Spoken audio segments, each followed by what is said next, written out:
The Mean Green Machine, my boy and your hero, Narbash. Now, earlier in the year, I noted that I like playing Narbash as a lane bully during the early game. That has not changed. If you see me in the dual lane and I'm playing Narbash, more than likely I'm in your face playing super aggressive. It's just me. Now, the only time that's different is when my carry partner says, hey, slow up, I'm trying to farm a little bit. I'm like, okay, we can do that. And then I made another video about how I transitioned to the mid game and, you know, rotations and builds and play with Narbash as well. Since then, there have been some newly reworked cards that I've now included in my primary deck build, so I thought I'd share the full build with the Narbash players of the world. A lot of you have requested to see the entire build. So, with that being said, let's hop into it. Now, my ability upgrades, they've not changed. Level 1, I'm upgrading Thunk. Level 2, Song of My People for that additional healing. Level 3, hitting that Thunk upgrade, a little bit longer stun duration, a little bit more damage. Level 4, in case we get into a sticky situation, I gotta get that March for some speed boost to get us out of there. Now, after level 4, I'm upgrading my ultimate Crash Bang Boom whenever it's available. My primary upgrade path for abilities, Thunk is first. Want to max that one out first. Second is Song of My People. Third is going to end up being Crash Bang Boom.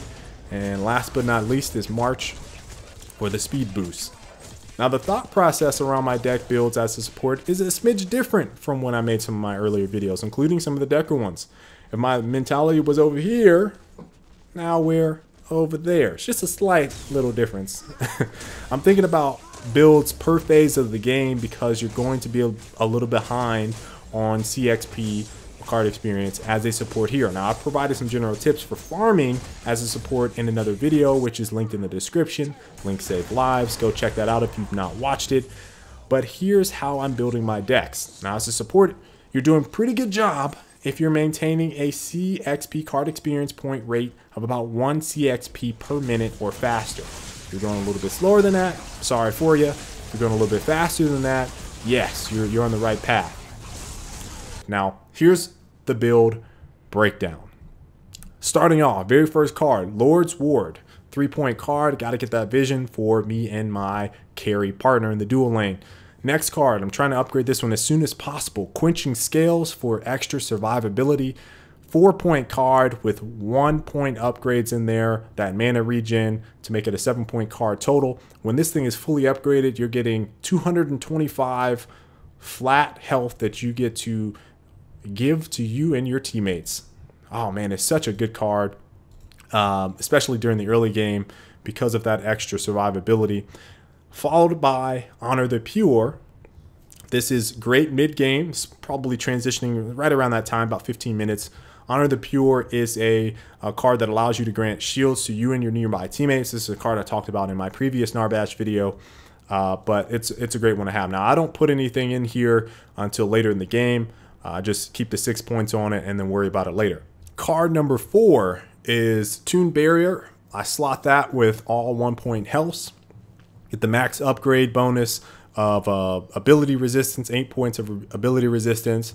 And then my card number 5 is another Tune Barrier, all 1-point health for max upgrade bonus for the ability resistance, 8 points of ability resistance. Now, I focus on ability resistance because I don't like getting blown up by casters. So, you know, the Gideons, the Howitzers, any ability damage that's going to do a lot up front, I don't like that. So that's why I slot ability over basic resistance. I talked about this previously. I can create a lot of space with Thunk plus March and get away from a carry or a fighter or something like that. So I'm not too worried about that. What I'm worried about is what I can't actually block, like a Gideon meteor or something like that falling on my head and I can't get away.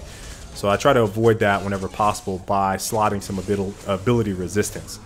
Card number 6, Overflowing Gifts. This is some additional sustainability, survivability. Overflowing Gifts, 5-point card. I put 1 point of mana regen in there to make it an even 6 points.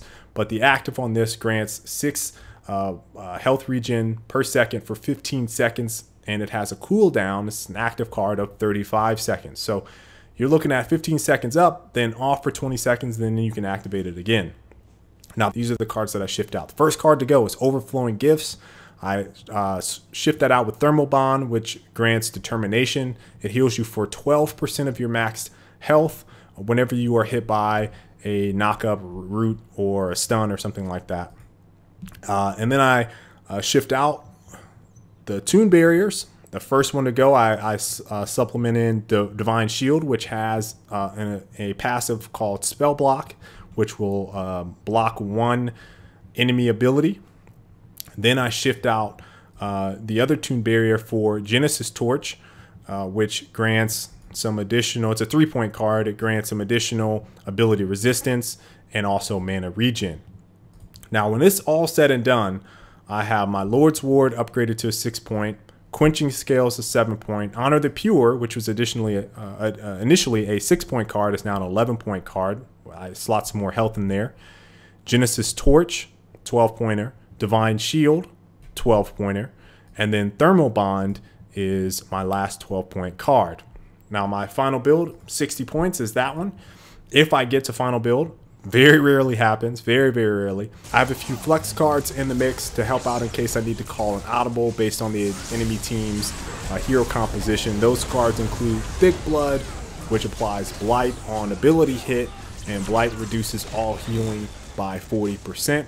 I also have Purity Sensor, which I've talked about in previous videos, more around the Aurora era, where basically it applies an AoE cleanse for me and nearby teammates. So you use that in an event that you have like heavy crowd control team comps, or like I said, someone like an Aurora, you can shut them down, or Faye or something like that.